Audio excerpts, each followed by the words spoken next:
사도행전 6장. 사도행전 6장 8절로부터 15절까지 오늘 나에게 주신 말씀으로 받겠습니다. 찾으신 분들은 기록하셔서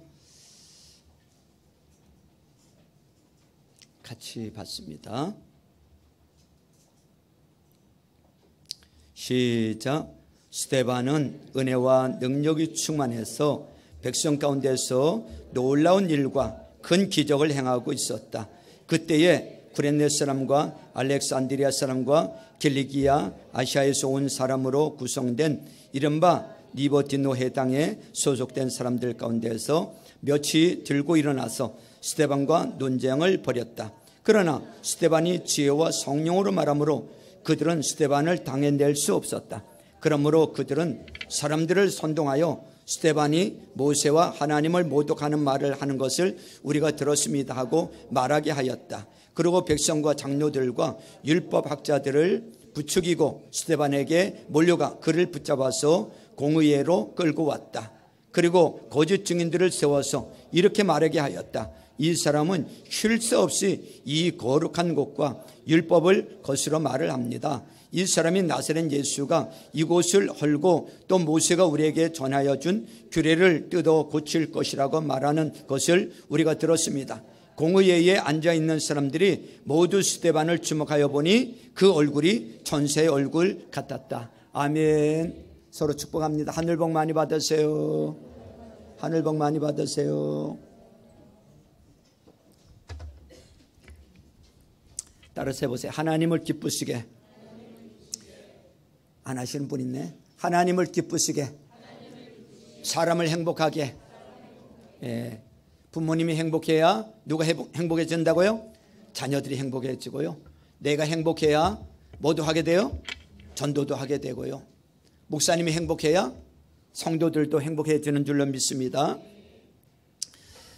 여러분, 사람보다 중요한 전략은 없어요. 무슨 일을 할 때는 먼저 사람이 있어야 되는 거예요. 그 사람이 해야 할 목표가 있어야 합니다. 그 사명과 목표를 이루기 위해 방법이 또 필요하고요.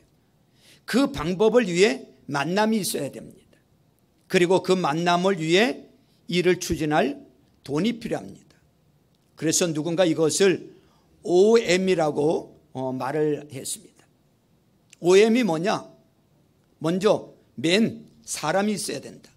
그 다음에 미션, 사명이 있어야 된다. 그 다음에 메소드, 방법, 그 다음에 미팅, 만남, 그 다음에 마지막에 머니, 돈이 있어야 된다. 자, 그렇습니다. 이 모든 것이 다 중요해요. 그러나 결정적으로 중요한 것은 누구다? 사람입니다. 사람. 사람이 곧 방법이고 사람이 곧 목표일 수 있고 전략일 수 있어요. 그 사람만큼 그 일이 되는 거예요. 그 사람의 역량과 열정만큼 일이 이루어진다는 말입니다. 그래서 한 조직에서 리더가 변하면 그 조직이 변할 수 있어요. 그러나 리더가 변하지 않으면 모든 것이 그대로 있거나 아니면 퇴보하게 되는 것입니다. 한 나라의 대통령이 어떤 생각을 하느냐에 따라서, 한 나라의 대통령이 누가 됐느냐에 따라서 5년이 결정이 됩니다. 그 이상 결정될 수 있어요. 그만큼 한 사람의 생각이 중요하고 한 사람의 위치가 중요한 거예요. 사도행전은 성령으로 변화되고 거듭난 사람들의 이야기예요. 사실 사도행전은 성령의 이야기이지만 동시에 성령 받은 사람들의 이야기이기도 한 것입니다. 성령으로 거듭난 사람들의 이야기야. 성령 받은 사람들을 통해서 예루살렘이 변했고 세상이 변했습니다. 이 일을 위해 예수님은 12사람을 선택을 했어요. 예수님이 3년 동안 하신 일을 요약하면 제자 12명 키운 거예요. 그것이 예수님의 방법이었고 전략이었어요. 따라서 예수님이 세상을 변화시키는 전략은 제자 12명에게 있었던 거예요. 그러나 그 12명 중에 한 명 실패했죠. 누구예요? 가룟 유다. 제자들은 실패한 가룟 유다 대신 누구를 뽑았어요? 마띠아를 뽑아서 집어넣었어요. 그리고 술을 채웠을 때 오순절날 성령님이 강력하게 임했어요. 성령을 체험한 이 제자들이 모두 바뀌어졌어요. 성령 받기 전에 제자들과 성령 받은 후에 제자들은 완전히 180도 바뀌어졌습니다. 그들이 변했기 때문에 세계가 변한 거예요. 그들은 부활의 증인이 되었어요. 누가 시켜서? 돈을 주어서 그렇게 된 것이 아니에요. 스스로 그렇게 하지 않으면 견딜 수 없었던 거예요. 이거는 은혜 받은 사람만이 아는 거예요. 은혜 받은 사람은요, 가만히 있을 수가 없어요. 그들은 스스로 순교하기를 원했어요. 예수님의 12 제자 가운데 한 사람을 빼놓고는 다 순교했어요. 그들은 거룩한 죽음으로 인생을 마친 것입니다. 사람이 변하면 조직이 변해요. 제자 12명이 120명으로, 120명이 3,000명으로, 3,000명이 5,000명으로, 5,000명이 수를 셀 수 없는 큰 무리로 변했다 그랬습니다.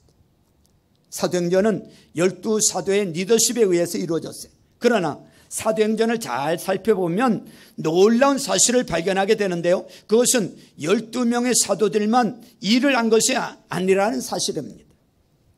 예수님 당시 12명이 선택되었지만 사도행전에 보면 12명의 사도들은 이제 다시 이 6장에 보니까 몇 명을 일꾼으로 세웠어요? 7명을 일꾼으로 뽑았습니다. 택했어요.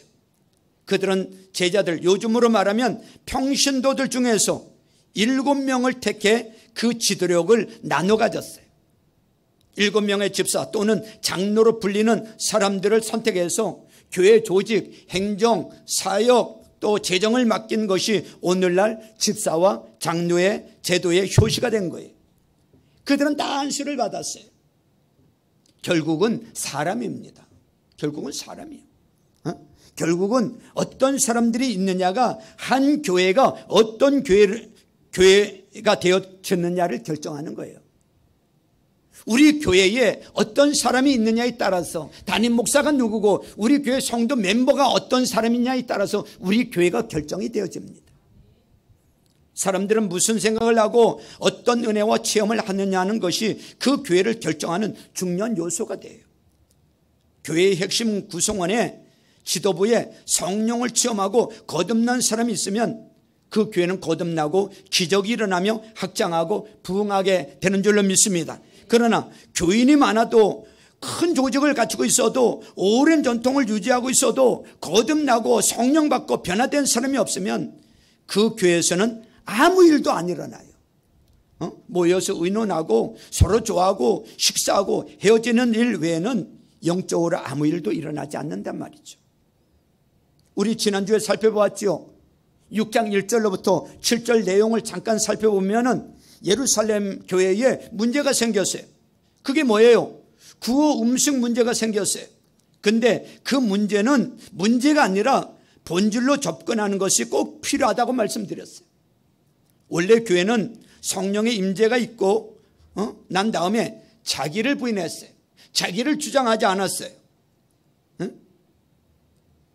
누구도 자기 재산을 자기 것으로 주장하는 사람이 없었어요. 그러니까 자기 부인의 삶을 살았다, 그런 얘기예요. 그런데 처음으로 자기를 주장하는 일이 드러나게 되었어요. 왜 우리는 안 주냐? 왜 우리 파는 안 주냐? 히브리파, 헬라파. 그래서 이거는 구호 음식 문제가 아니고 지금 무엇인가 중심 이동이 일어났다라는 것을 감지해야 된다라는 것입니다. 그래서 이때 이 구호 음식의 문제가 아니라 지금 우리에게 균열이 일어나고 있구나, 뭔가 문제가 일어나고 있구나 라고 하면서 사도들이 붙든 게 뭐냐? 우리가 하나님 중심에서 사람 중심으로 옮겨가고 있구나. 신본주의에서 인본주의로 옮겨가고 있다. 그래서 그들이 결심한 게 뭐냐면 다시 하나님 중심으로, 우리 하나님 중심으로 다시 가자. 그래서 말씀 제쳐놓고 기도하지 않는 거, 엉뚱한 짓 했던 거 그렇게 하지 말고, 그래서 기도와 말씀의 중심 집중하자. 그의 사도들이 먼저 영적 능력을 되찾는 길로 돌아왔던 것입니다. 이게 중요한 거예요. 그리고 구제 전문가를 세운 것이 아니라 영성 있는 사람들을 세웠다니까. 말씀과 기도로 충만한 영성 있는 사람들을 일꾼으로 세웠어. 성령과 지혜가 충만한 7 일꾼, 집사들을 세웠어요. 사실 이게 구제를 맡겼다라는 의미도 있지만 일꾼을 세웠다라는 거예요. 그랬더니 압도적인 은혜를 가지고 섰더니 사실은 구제 문제, 이거는 중심의 문제였기 때문에 이거는 뭐 눈 녹듯이 저절로 다 해결되더라 이겁니다. 그러므로 이건 하나님이 주신 축복이죠. 우리 삶 가운데에도 이렇게 겉으로 보이는 눈에 드러나는 문제들이 있어요. 그 문제를 통해서 진짜 우리의 본질이 뭔지를 깨닫게 되기를 주님의 이름으로 축원합니다. 문제를 문제 삼고 문제를 쫓아가면요 해결이 안 돼요. 불평만 있게 돼요. 그러나 그 문제를 넘어서 본질을 봐야 돼요. 뿌리를 봐야 돼요. 이게 왜 이런 문제가 왔는지. 언제나 본질은 영적 능력인 것입니다. 하나님 앞에 영적인 능력을 충만하게 세우면은 구제라든지 이런 외적인 문제들은 눈 녹듯이 해결된단 말이죠. 그래서 한마디로 요약하면 문제라는 자극을 통해서 본질은 영적인 능력을 되찾게 되었다. 이게 6장 상반절에 나오는 말씀이란 말이죠. 이제 오늘 본문에 보면 샘플 한 분이 나와요. 샘플 한 분이 평신도의 한 모델이 된 스데반 집사님 이야기가 나온단 말이죠. 그는 사도가 아니에요. 사도 바울과 같은 사람도 아니란 말이죠. 그러나 스데반은 사도 바울을 만든 사람이에요. 그는 보통 제자예요. 그들 중에서 뽑힌 한 일꾼이었어요. 그런 면에서 스데반은 평신도 사역자의 한 모델이 될 수 있는 분이세요. 우리는 이 스데반에 대해 깊이 생각해 보고자 하는데 스데반은 구제 전문가로 끝나는 것이 아니라 영적 능력의 사람이었다는 것입니다. 존재의 사람이었다 이렇게 말을 합니다. 성령 충만했다라는 것입니다. 8절 말씀을 보세요. 8절을 우리 같이 읽습니다. 시작. 스데반은 은혜와 능력이 충만해서 백성 가운데에서 놀라운 일과 큰 기적을 행하고 있었다 그랬어요. 자, 스데반은 신앙과 인격이 성령으로 성숙된 사람이요, 인격과 능력이 완벽한 조화를 이룬 사람으로 나타나고 있습니다. 성경에 나타난 장로 집사의 자격은 3절에 보니까 신망이 있고 성령과 지혜가 충만한 사람, 그 다음에 5절에 보니까 믿음과 성령이 충만한 사람이라고 말씀하고 있어요. 그리고 위에 이 8절에 보니까 특별히 스데반을 지칭하면서 은혜와 성령이 충만한 사람이라고 말씀하고 있어요. 이를 통해 우리는 스데반에게 6가지 중요한 인격적인 요소가 있음을 발견하게 됩니다. 스데반은 신망이 있는 사람이었고 성령, 지혜, 믿음, 은혜, 능력이 있는 사람이었다는 거예요. 대부분의 사람들은 무엇 하나를 잘하면 무엇 하나를 잘 못해요. 그러나 스데반은 영성, 능력, 지혜, 조직관리 등 모든 것에 완벽한 조화를 가진 지도자였어요. 저는 성도들이 이러한 신앙 인격과 영성을 닮아갈 수 있기를 주님의 이름으로 축원합니다. 스데반은 분명히 모든 사람에게 존경과 사랑을 받는 사람이었어요. 뿐만 아니라 성경은 그가 8절에 보니까 백성 가운데서 놀라운 일과 큰 기적을 행하고 있었다라고 묘사하고 있어요. 즉 스데반에게도 예수님처럼 병 고치는 능력과 귀신을 쫓아내는 능력이 있었다라는 거예요. 예수님이 표적과 기사와 이적을 베푸셨던 것 같은 그런 영적인 능력이 스데반에게 있었단 말이죠. 그는 사도가 아니에요.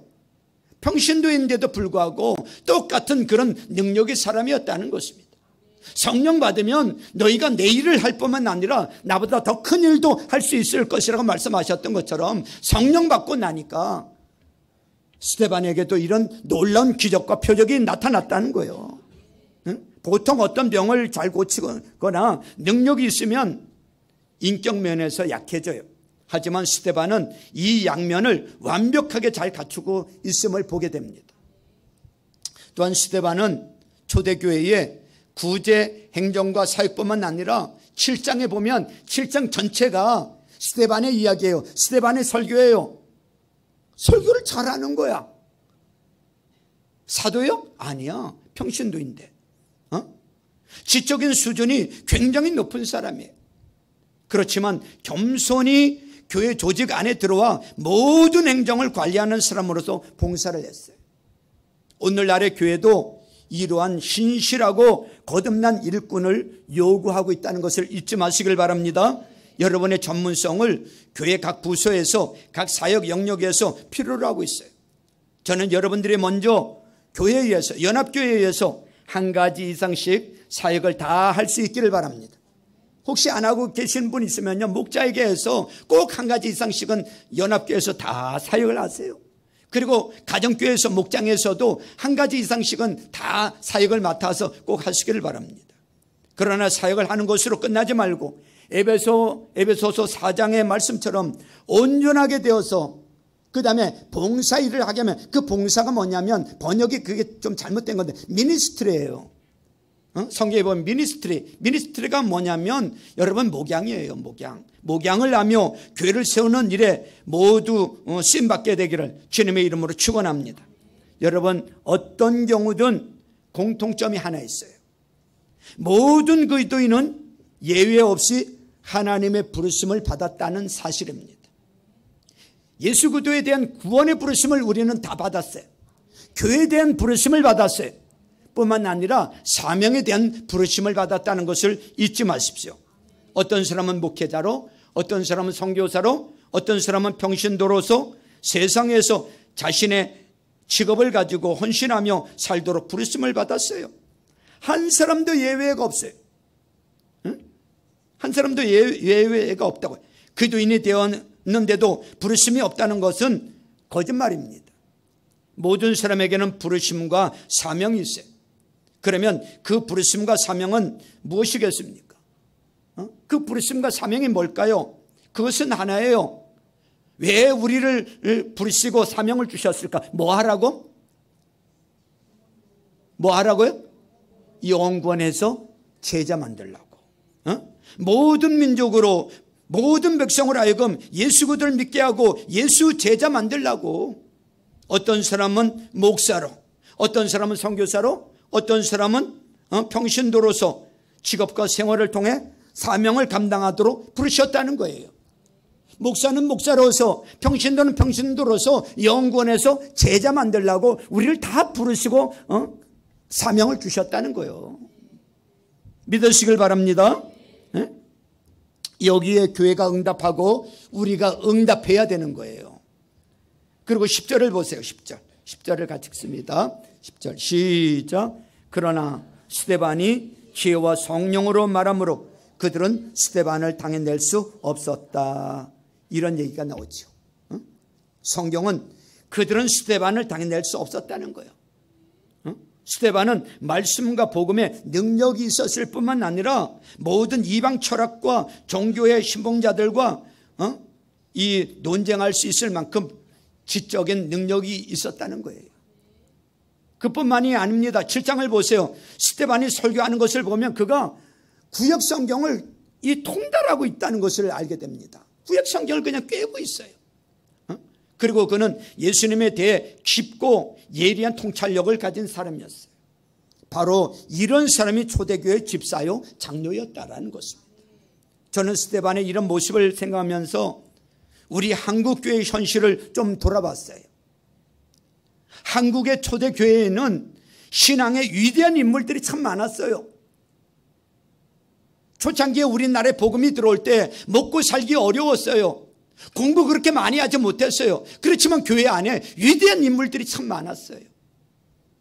그들은 신문화를 들여왔고 민족의 양심을 가지고 3.1 운동을 일으켰으며 해방 후 건국의 기초를 닿았던 분들이 대부분 기독교인들이었어요.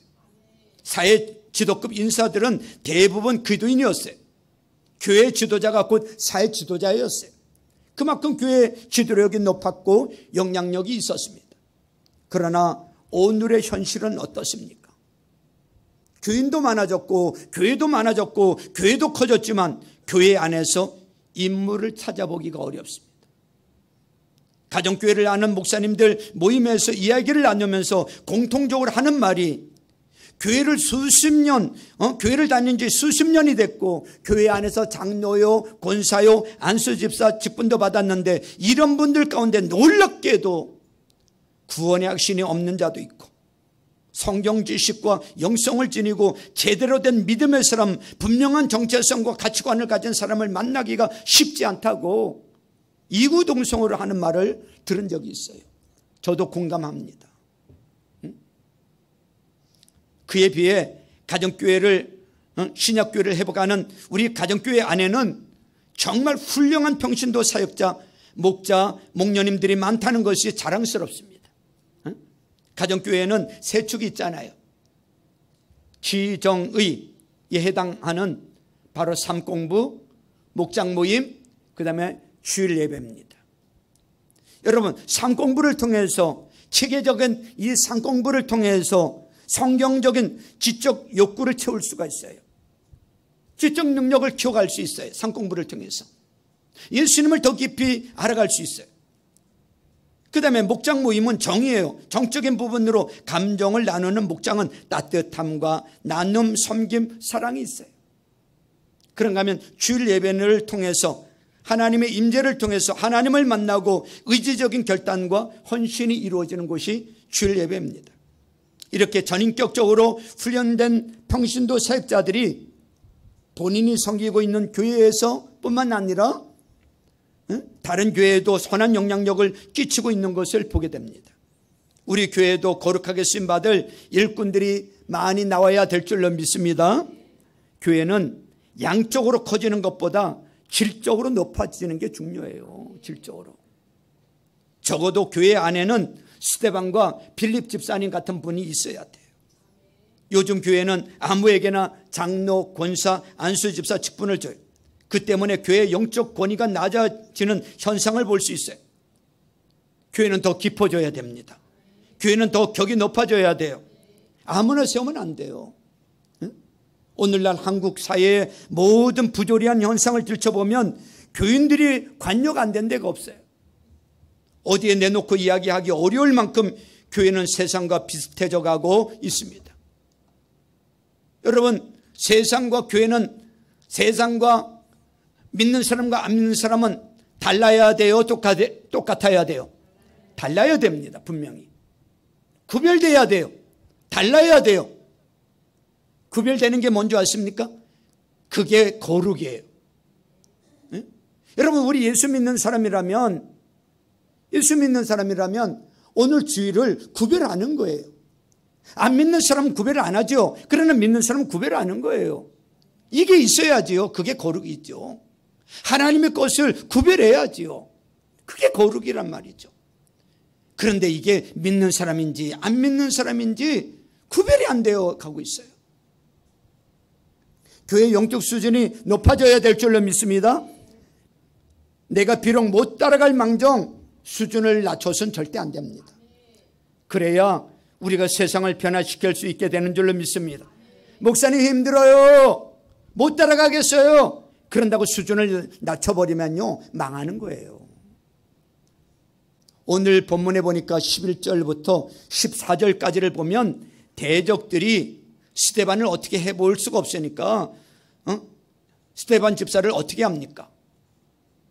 공의에 의해서 사람들이 불러다가 그 다음에 돈 주고 거짓 증인을 매수해 거짓 증거로 막 몰아가 버리잖아요.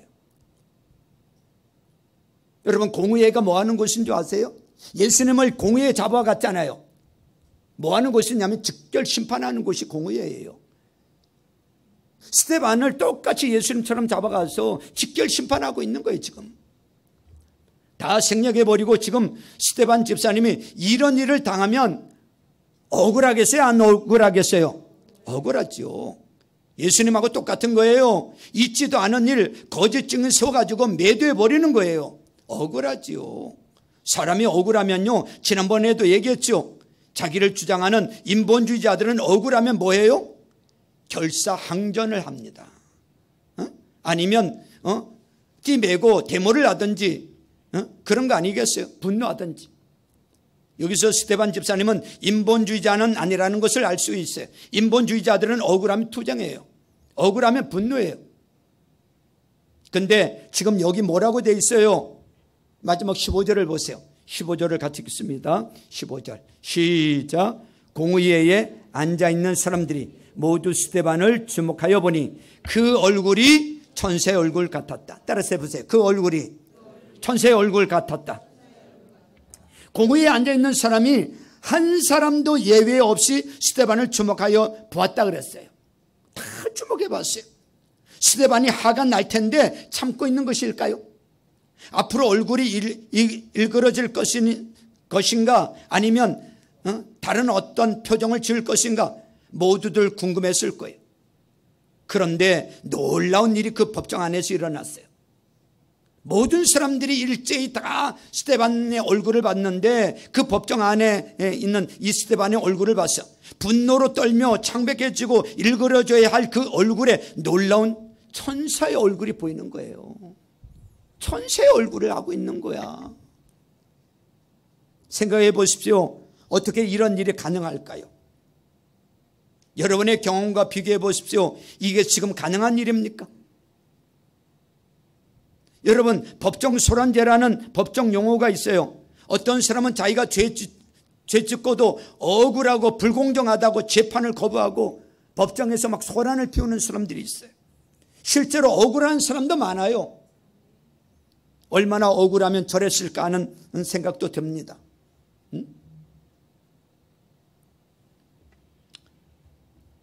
그러나 스데반의 경우는 달랐습니다. 창백해야 할 그의 얼굴에는 상상할 수 없는 천사의 얼굴이 빛나고 있었어요. 얼마나 놀랍고 충격적인 사실입니까? 스데반에게 어떻게 이런 것들이 가능했을까요? 어떻게 얼굴이 천사처럼 빛날 수 있었을까요? 스데반의 모습을 떠올리며 제 모습을 한번 상상해 봤어요. 제 얼굴은 천사의 얼굴이었나 생각하면 아니었다는 것을 발견하게 됩니다. 우리는 작은 오해를 잘못 참고 자존심 상하는 것을 굉장히 힘들어합니다. 스데반과 저와는 무슨 차이가 있습니까? 그에게는 어떻게 그것이 가능했을까요? 어떻게 그렇게 가능했을까? 한 세 가지로 보았어요. 첫째는 그는 다른 세계에 살고 있는 사람이었다는 것입니다. 따라서 해보세요. 다른 세계에 살고 있는 사람이었다.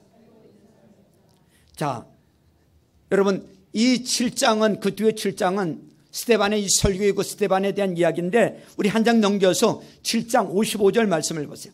7장 55절.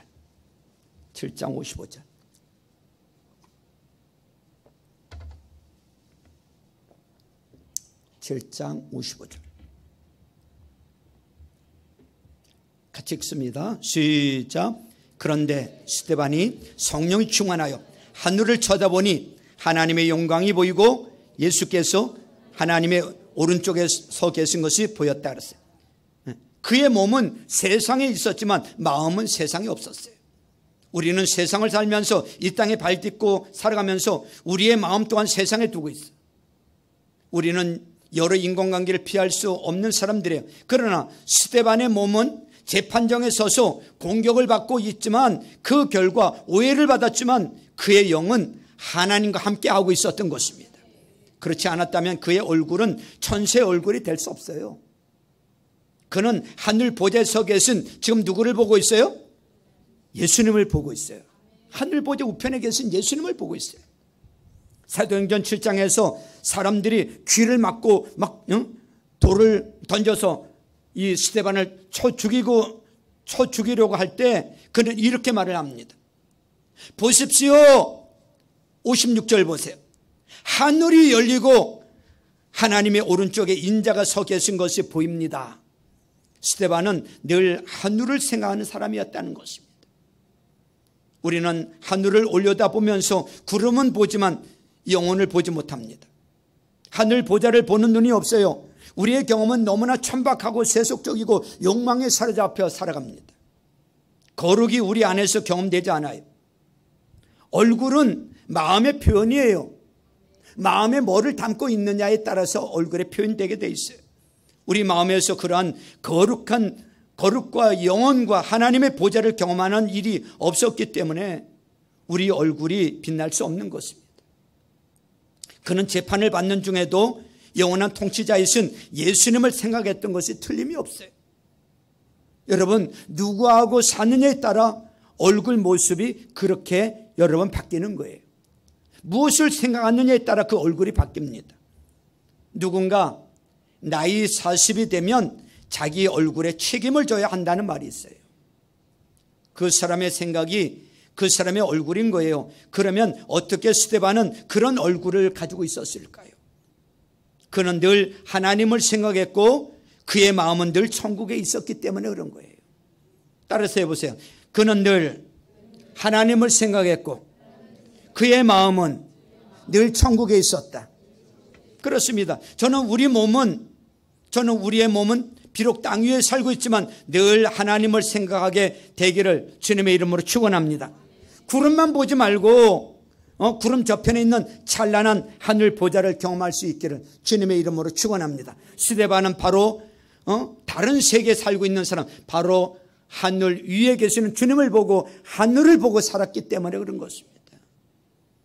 둘째, 스데반은 어떻게 그렇게 천사의 얼굴을 하고 있었을까? 성령의 지배를 받고 살았기 때문에 그런 것입니다. 예수님이 그를 지배하고 계셨어요. 만약 그렇지 않았다면 어떻게 그의 얼굴이 천사의 얼굴처럼 될 수 있었겠습니까? 인간이 열심히 수행하고 노력한다고 천사의 얼굴을 할 수 있을까요? 안 됩니다. 만약 우리에게 천사의 얼굴이 있다면 그것은 분명 성령이 우리 안에 계시기 때문에 가능할 수 있는 것입니다. 스데반은 그 순간 자기에게 욕하고 돌로 치는 사람들을 바라보면서 십자가에 못 박힐 때 그들을 위해 기도하시던 예수님을 생각했을지 모릅니다. 저들의 죄를 용서해 주시옵소서.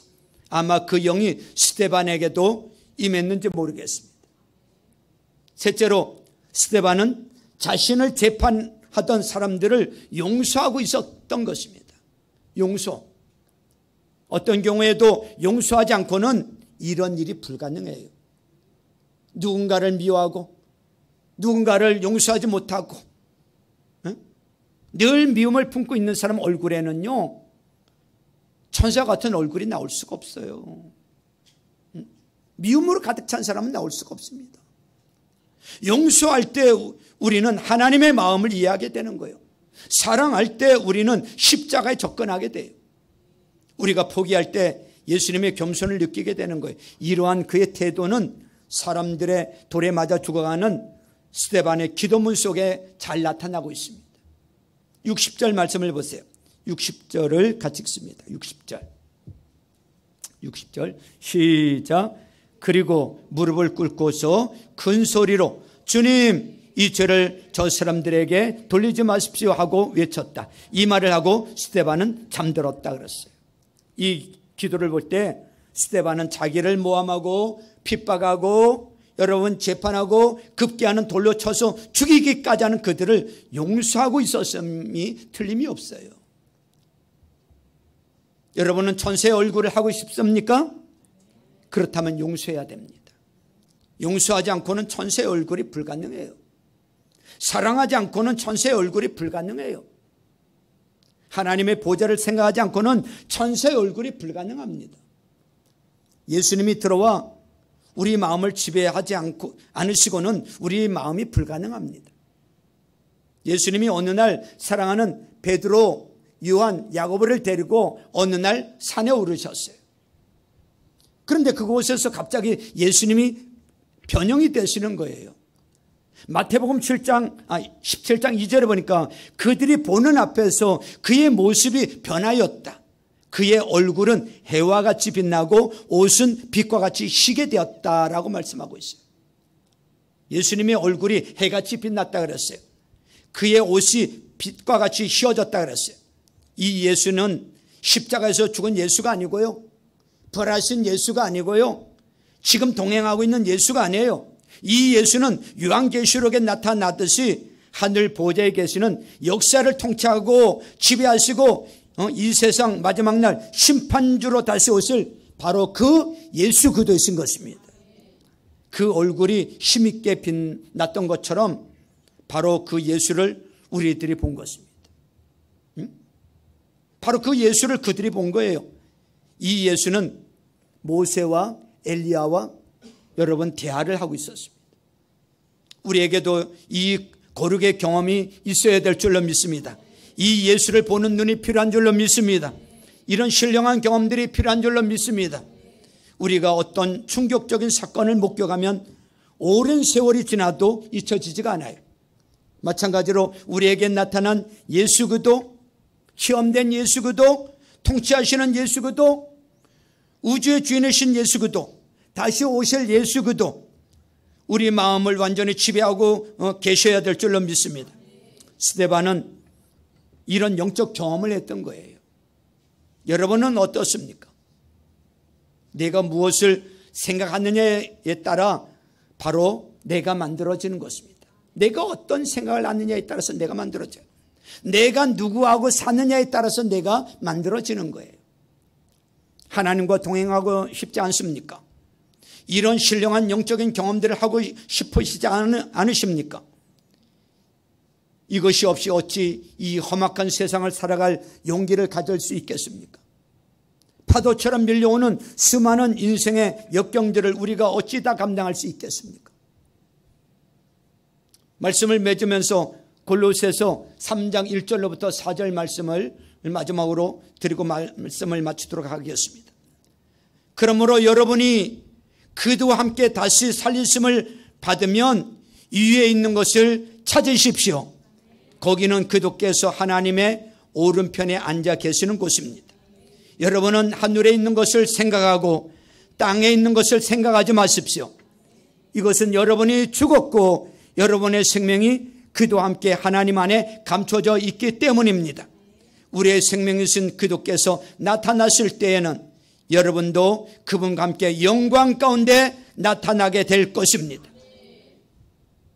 여러분, 스데반 우리와 똑같은 육정의 사람이었습니다. 그는 사도가 아니었습니다. 평신도였습니다. 오늘 이 말씀을 통해서 다음 주까지 우리 평신도 사역의 모델이 되는 이 스데반 집사님, 우리에게는 모델이 필요합니다. 우리 집사님들에게 모델이 필요하단 말이죠. 여러분들의 모델, 우리의 모델은 크게는 예수님이지만 너무 멀리 보이고 높이 보여요. 그보다 낫지만 그래도 우리가 닮은 만 한 분이 누구냐면 여러분들이 스데반 집사님이에요. 그는 영성이 있는 사람이었어요. 성령이 충만한 사람이었어요. 하늘을 보고 사는 사람이었어요. 보좌 우편에 계시는 예수님을 보고 있는 사람이었어요. 그는 성령의 지배를 받는 사람이었어요. 그는 용서할 줄 아는 사람이었어요. 우리도 그런 사람이 되어져서 우리 안에 성령으로 충만하고 기쁨이 넘쳐서 얼굴이 해같이 빛나고 천사 같은 얼굴이 다 되어져서, 야, 당신 뭔가 좋은 게 있냐? 안 믿는 사람들하고 비교해 볼 때 뭔가 얼굴에서 빛이 나고 천사와 같이 빛나는 그런 분들 다 될 수 있기를 주님의 이름으로 축원합니다. 축원합니다. 우리 찬양 하나 드리고 오늘 우리 결단하면서 기도하겠습니다.